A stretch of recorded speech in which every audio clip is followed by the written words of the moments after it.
Bueno, Fundamentos de la Unión Europea, capítulo 3. La ampliación a los países del este y centro de Europa. 1989. En 1989, como ya dijimos en el video anterior, capítulo anterior, hubo un colapso del sistema soviético y un desmembramiento de la Unión de Repúblicas Socialistas Soviéticas. Esto impulsa el acercamiento entre Europa Occidental y los países del este y centro de Europa, de forma tímida al principio. En 1993, en la cumbre de Copenhague, y esto lo preguntan mucho, en qué año fue esta cumbre y de qué trató. En 1993, en la cumbre de Copenhague, el Consejo Europeo decidió que los países que desean ser miembros de la Unión Europea tendrían que cumplir ciertas condiciones. Entre ellas, haber o ser capaces de adecuar sus sistemas económicos y políticos a la economía de mercado y a la democracia. Y lo voy a volver a decir porque esto es tema de examen y esto es súper importante. El acuerdo de Copenhague, allí se llegó al acuerdo siguiente. Los países que desean ser miembros de la Unión Europea deben ser capaces de adecuar sus sistemas económicos y políticos a la economía de mercado y a la democracia. Criterios definidos en dicho Consejo Europeo de Copenhague para los países candidatos. 1. Deben tener instituciones estables que garanticen la democracia, la primacía del derecho, los derechos humanos y el respeto y protección de las minorías. 2. La existencia de una economía de mercado viable, así como la capacidad de hacer frente a la presión de la competencia y a las fuerzas del mercado en el interior de la Unión. La capacidad 3, la capacidad de los países candidatos de asumir las obligaciones y especialmente de suscribir los objetivos de la Unión Política, Económica y Monetaria. Perdónenme un momento.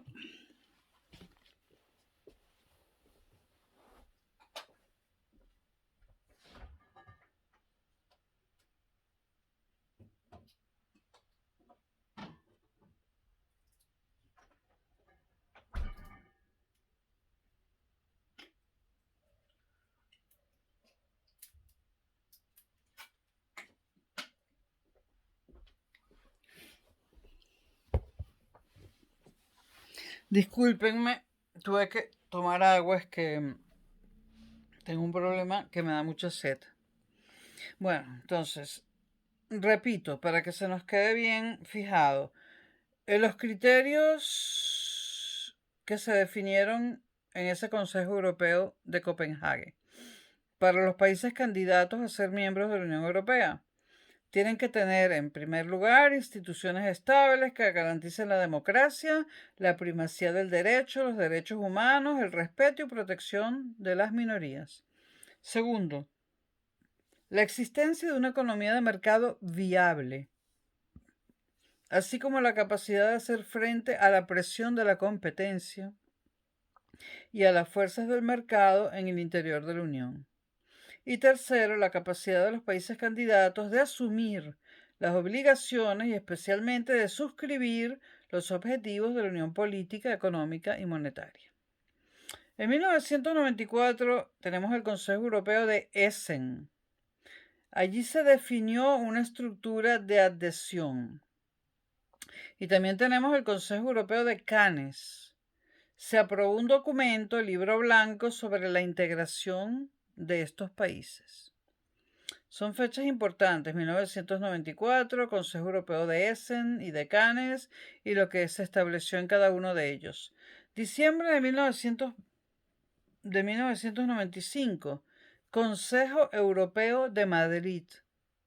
Se confirmó que la ampliación es una necesidad política y una oportunidad histórica para asegurar la estabilidad del continente, más adaptar sus estructuras administrativas para que la legislación comunitaria se aplique eficazmente. Eso se determinó en el Consejo Europeo de Madrid en 1995.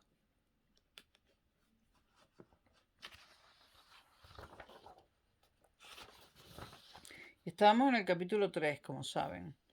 En diciembre de 2000, el Consejo Europeo de Niza se aprobó la estrategia de ampliación de la Comisión. Trascendencia histórica y primacía política que otorga a su éxito. Aquí estamos hablando ya de la ampliación de la Comisión. La Comisión es una de las instituciones de la Unión Europea, eso viene en el capítulo 4.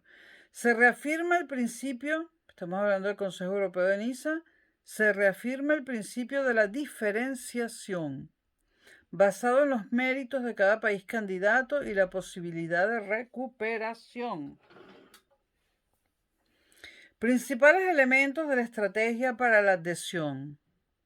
Número 1. Instrumentos de preadhesión.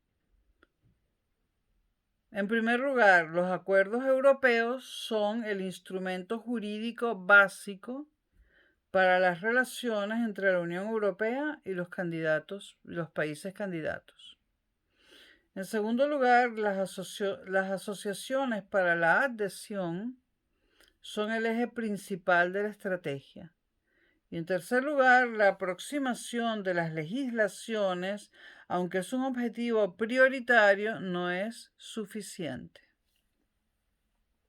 Repito rápidamente los instrumentos de preadhesión. Acuerdos europeos, el instrumento jurídico básico, asociaciones para la adhesión, eje principal de la estrategia, y la aproximación de las legislaciones. En segundo lugar, entre los elementos de la estrategia para la adhesión, los instrumentos financieros. Los instrumentos financieros que vinieron apoyando las ampliaciones de los países del este y centro de Europa, más Chipre y Malta, fueron el programa PHARE o FARE, el instrumento estructural de preadhesión ISPA y el instrumento agrícola de preadhesión SAPARD. SAPARD terminado en D. SAPARD. Desde enero de 2007, el instrumento de asistencia a la preadhesión IPA ha reemplazado a PARE o FARE, ISPA y SAPARD. En 2014 se pone en marcha IPA 2 para el periodo 2014-2020. IPA 2 no solo apoya a los países candidatos, también se centra en cuestiones relacionadas con el Estado de Derecho, el fortalecimiento de las cuestiones democráticas, la buena gobernanza y el desarrollo socioeconómico en línea con la mayor rigurosidad del proceso de ampliación. Seguimos en el capítulo 3. Las etapas actuales del proceso de adhesión a la Unión Europea.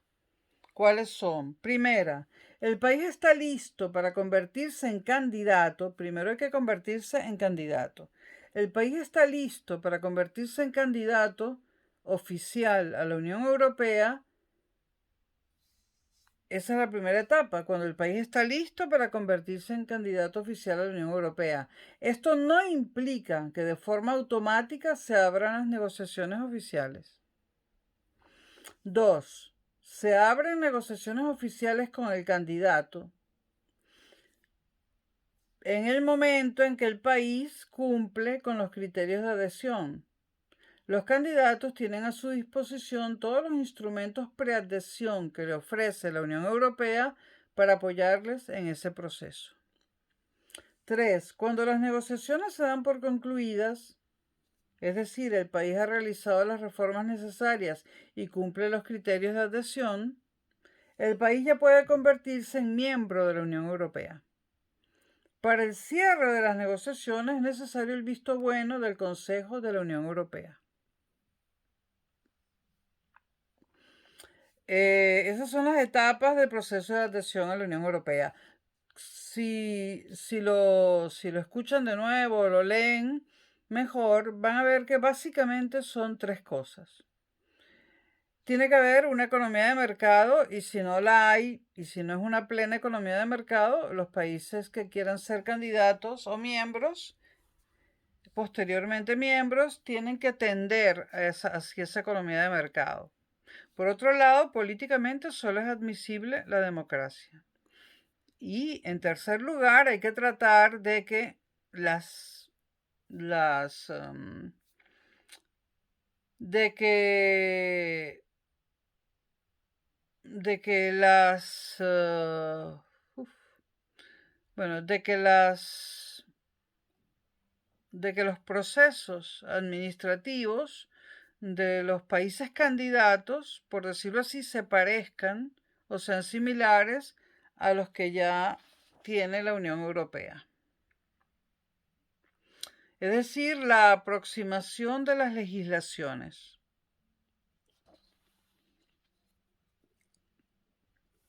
Bueno, las etapas actuales las vuelvo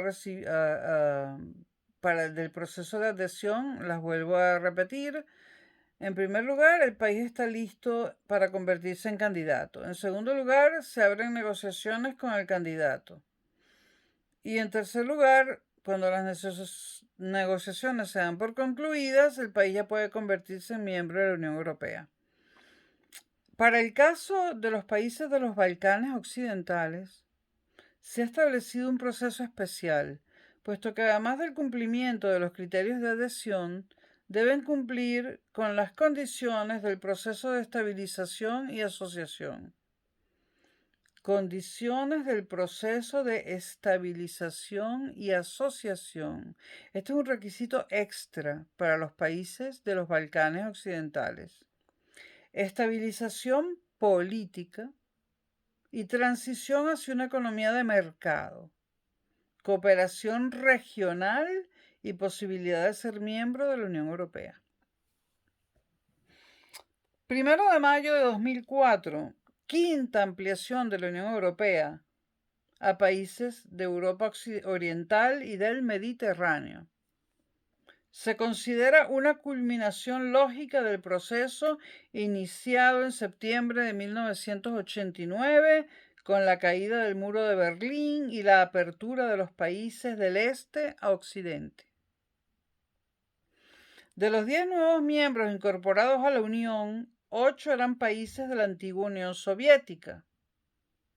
Los 10 países de esta nueva ampliación fueron Eslovenia, Eslovaquia, Estonia, Hungría, Letonia, Lituania, Polonia, República Checa, Chipre y Malta.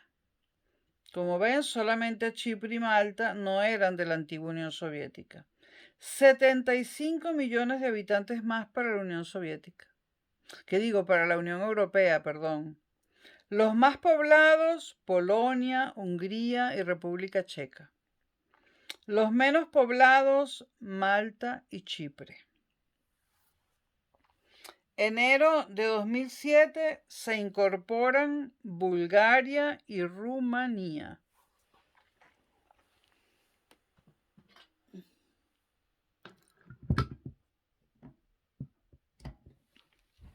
Debo dejar constancia de que cuando se incorporaron Bulgaria y Rumanía, a diferencia de los otros países, hubo un trato diferente para Bulgaria y Rumanía. Se incorporaron a la Unión Europea, comenzaron a formar parte de la Unión Europea en 2007, pero durante varios años no se permitió la libre circulación de trabajadores. Es decir, no se permitió que, por ejemplo, en el 2007, o 2008 un rumano o una rumana viviesen en España legalmente solamente porque Rumanía pertenecía a la Unión Europea. No, no estaban legalmente en España a pesar de pertenecer a la Unión Europea.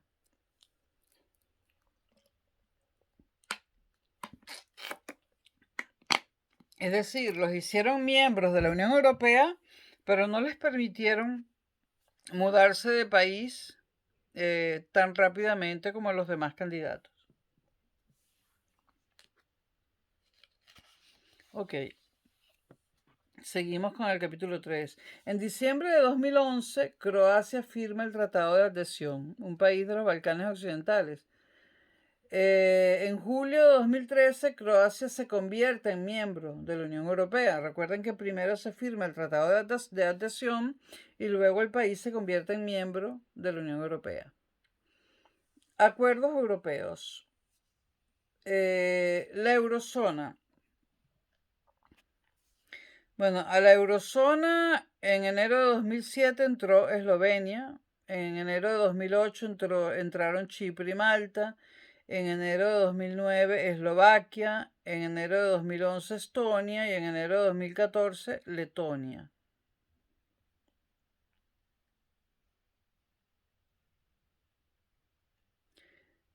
En 1986, ahora estamos caminando para atrás, entraron España y Portugal a la Unión Europea y el PIB de la Unión Europea aumentó automáticamente en un 8%.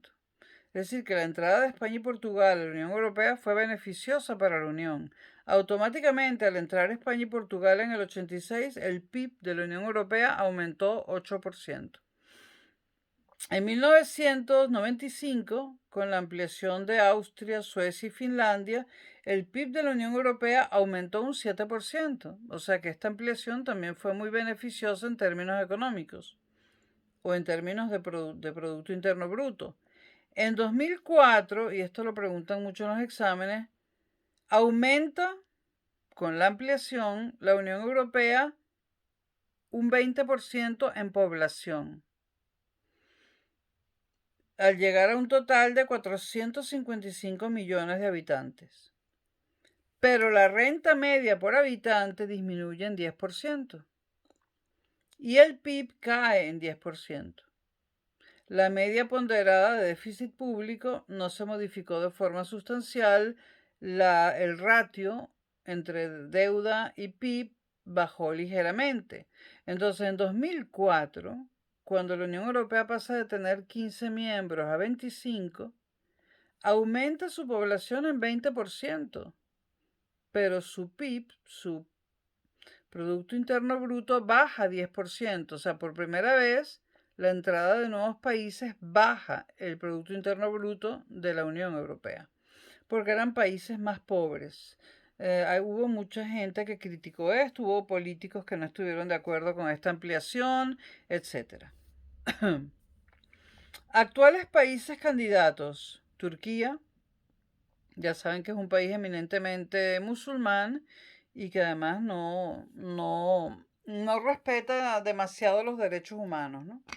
Bueno, decir que no los respeta demasiado es realmente un eufemismo. No los respeta. Más candidatos, Macedonia, que creo que ahora se llama Nueva Macedonia, porque ¿era el norte de Grecia o de Italia? Bueno, el norte de uno de esos dos países, creo que de Grecia, se llama también Macedonia, y hubo ahí una pelea el año pasado, el año antepasado, pidiéndole a Macedonia, el país, que se llamase Nueva Macedonia. Finalmente no sé cómo quedó la cosa. Bueno, actuales países candidatos: Turquía, ya lo dije, Macedonia, Serbia, Montenegro e Islandia. Candidatos potenciales: Albania, Bosnia-Herzegovina y Kosovo. Y señores, llegamos al capítulo 4. No sé si lo quieren separado, ¿no? No, lo voy a hacer seguido, ¿ok? Para comodidad mía. Segunda parte, Fundamento Institucional de la Unión Europea. Capítulo 4, la organización institucional, que ustedes, si ven este video, pues esto lo van a ver el día martes, ¿no? El martes 8, 9, el martes 9. Capítulo 4, la organización institucional. 1. Las instituciones comunitarias. La Unión Europea comprende 3 comunidades europeas dotadas de instituciones comunes. Esto es muy importante. Lástima que no tengo una tableta gráfica, ahorita la necesitaría, ya la adquiriré en el futuro.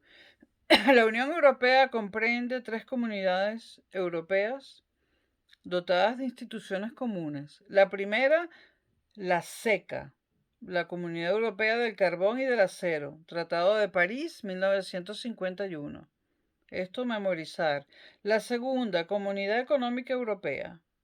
Y la tercera, Comunidad de la Energía Atómica, CEEA, Tratado de Roma, 1957.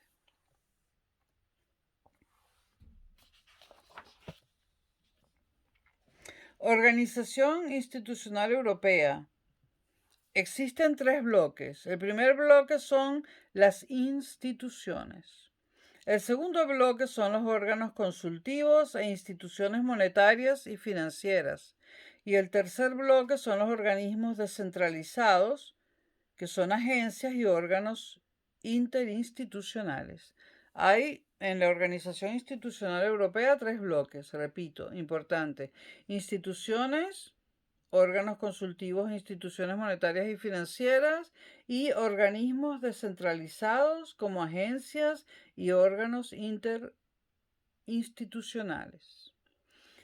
En el Tratado de Lisboa se crea la figura, esto también sale en todos los exámenes, en el Tratado de Lisboa se crea la figura del alto representante de la Unión para Asuntos Exteriores y Política de Seguridad y vicepresidente de la Comisión. Comisión con S.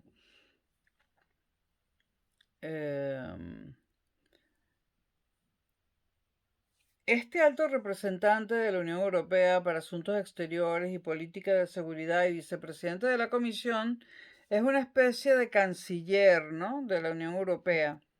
Lo podríamos ver así. Ahora viene una cosa súper importante, lo más importante de este capítulo, que son las instituciones de la Unión Europea. Instituciones fundamentales, estas hay que sabérselas a rajatabla. Instituciones fundamentales, Parlamento Europeo, Consejo de la Unión Europea, que no es otra cosa que el Consejo de Ministros, Consejo Europeo, Comisión con S, Tribunal de Justicia y Tribunal de Cuentas, Parlamento Europeo, Consejo de la Unión Europea, que no es otra cosa que el Consejo de Ministros, Consejo Europeo, Comisión, Tribunal de Justicia y Tribunal de Cuentas. Son 6 instituciones fundamentales. Acabo de mencionar un Consejo de la Unión Europea, Consejo de Ministros. Ese pertenece a la Unión Europea, Consejo de la UE. Consejo Europeo pertenece a la Unión Europea. Y aquel Consejo de Europa, del que hablamos en capítulos anteriores, no pertenece a la Unión Europea. El Consejo de Europa no es una institución de la Unión Europea, sino que es Consejo de Europa, una institución de toda Europa. De toda Europa. ¿Y cuál es la misión del Consejo de Europa que no tiene nada que ver con la Unión Europea? Pues la misión principal del Consejo de Europa es dirimir las diferencias políticas y territoriales importantes que pudiesen desembocar en una contienda, en una guerra. Digamos que el Consejo de Europa fue construido, diseñado para evitar más guerras en Europa y para evitar genocidios y para tratar asuntos que tienen que ver con Europa. Yo no estoy hablando de la Unión Europea, sino de Europa como cultura, como región del mundo, etcétera, ¿no? Entonces, el Consejo de Europa no pertenece a la Unión Europea, y esto es muy importante que no lo confundan. Los consejos que sí pertenecen a la Unión Europea son el Consejo de la Unión Europea y el Consejo Europeo. Bueno, estas son las instituciones fundamentales. Las voy a repetir por tercera vez porque son muy importantes. Parlamento Europeo. Consejo de la Unión Europea, que es un Consejo de Ministros. Consejo Europeo. Comisión, Tribunal de Cuentas y Tribunal de Justicia. Órganos consultivos. Comité Económico y Social. Comité de las Regiones. Parlamentos nacionales, como el Consejo de Diputados como el Congreso de Diputados de España, por ejemplo. El Defensor del Pueblo y el Supervisor Europeo de Protección de Datos. Son 1, 2, 3, 4, 5 órganos consultivos. Y tercer tipo de instituciones europeas, instituciones monetarias y financieras. Sistema Europeo de Bancos Centrales, SEBC. Sistema Europeo de Bancos Centrales. Aparece en todos los exámenes. Banco Central Europeo.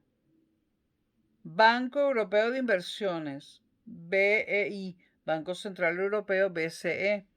Y Fondo Europeo de Inversiones.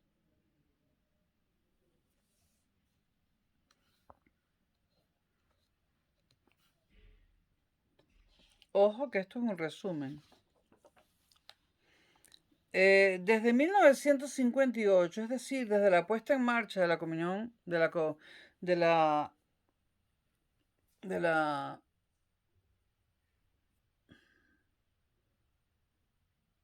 Comunidad Económica Europea, tuve un lapsus, el Parlamento Europeo y el Tribunal de Justicia eran instituciones comunes para las tres comunidades, SECA, CEE y CEEA.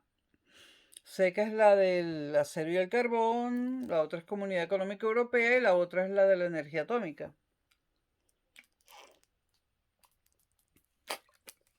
Tengo que tomar mucha agua, lo siento. Entonces, hasta julio del 67, la CEE, la SECA y la CEEA tenían comisiones ejecutivas diferentes.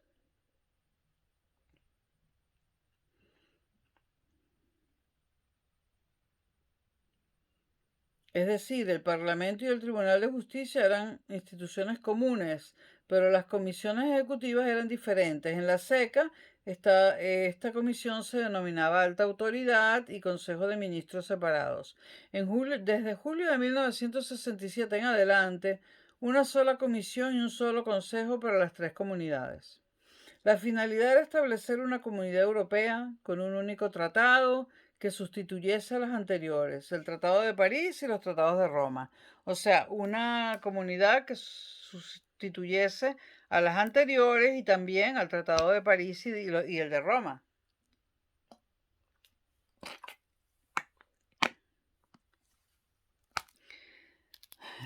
Un dato que nunca preguntan, pero siempre es interesante, fecha de la unificación política alemana, 3 de octubre de 1990. Tratado de Lisboa. En el Tratado de Lisboa hay un cambio en las instituciones de la Unión y se agrega una. Siguen siendo Parlamento Europeo, Consejo Europeo, Consejo de la Unión Europea, que es un Consejo de Ministros, la Comisión Europea, el Tribunal de Justicia de la Unión Europea, el Tribunal de Cuentas y el Banco Central Europeo.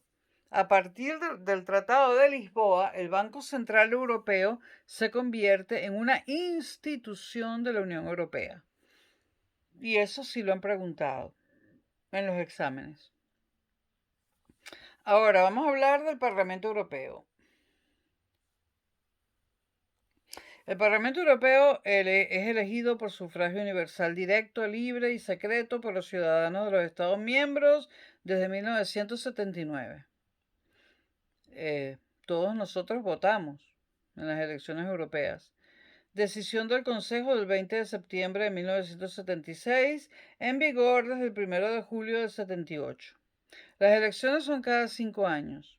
La sede está repartida entre Bruselas, Luxemburgo y Estrasburgo. Reformas. En el Tratado de Lisboa, el Parlamento ejercerá conjuntamente con el Consejo de Ministros la función legislativa y la función presupuestaria. Esto aparece en casi todos los exámenes. A partir del Tratado de Lisboa, la función legislativa la ejercerán conjuntamente el Parlamento y el Consejo de Ministros, y también la función presupuestaria. Esto memorícenselo. Es importantísimo, ¿no?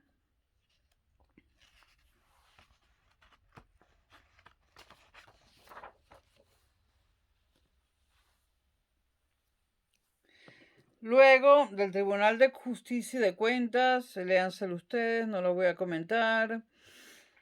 Quiero hablar de la Comisión Europea. La Comisión Europea es aquella que le propone al Parlamento, al Consejo Europeo y al Consejo de la Unión, es aquella que le propone nuevas medidas, nuevas cosas, ¿no? La Comisión Europea es la que más trabaja. Luego la diferencia entre el Consejo de la Unión Europea, que es un Consejo de Ministros, y el Consejo Europeo, léansela.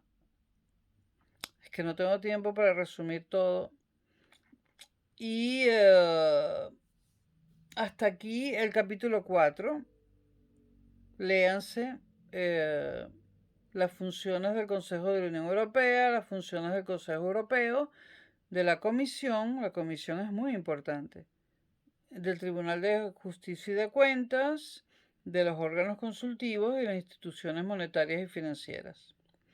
Aunque a qué se dedica el Banco Central Europeo, lo he dicho ya en un video anterior. Y en cuanto al sistema europeo de bancos centrales, quiero comentarles que incluye a todos los bancos centrales de España, de Europa, de la Unión Europea, perdón, incluido el Banco Central Europeo. Y yo había dicho que la política económica estaba centralizada en Bruselas y era única para toda la Unión Europea, y es verdad. Pero siguen existiendo en cada país un Banco Central Europeo, un Banco Central del país. En el caso de España es el Banco de España. El Banco de España es el Banco Central Español. No pintan mucho los bancos centrales de los países miembros, pero todavía son los que imprimen la moneda, no los billetes, la moneda. Ahora, el porcentaje en dinero de las monedas que circulan en Europa es bastante pequeño comparado con el monto que representan los billetes. Y el sistema europeo de bancos centrales, pues, son todos los bancos centrales más el Banco Central Europeo.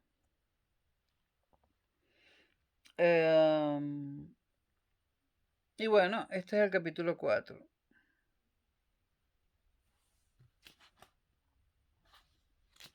Los otros capítulos los he resumido más para enfocarme lo antes posible a comentar exámenes anteriores, que tengo un montón.